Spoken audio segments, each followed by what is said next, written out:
Sa sitwasyon ito, si Kazuma ay tila nagdesisyon na gumamit ng hindi magandang kalidad ng mantikilya para sa kanyang dinner roll. Ang dinner roll ay isang uri ng malambot at maliit na piraso ng tinapay na madalas na inihahain bilang side dish sa mga pagkain, lalo na sa hapunan.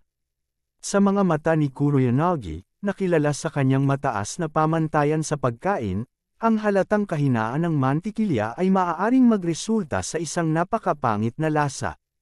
Ngunit sa kabila ng lahat, nagkaroon ng hindi inaasahang kaganapan. Ang dinner roll na pinili ni Kazuma, sa kabila ng lahat ng potensyal na pagkakamali, ay tila nagresulta sa isang napakagandang kreasyon. Ang tinapay ay maaaring lumabas na may natatanging lasa o texture na nagbigay daan sa isang himala. Isang resulta na labis na nakagugulat at nakakatuwa, na nagbukas ng posibilidad na kahit ang tila pinakamasamang mga sangkap ay maaari pang lumikha ng isang kahangahangang produkto.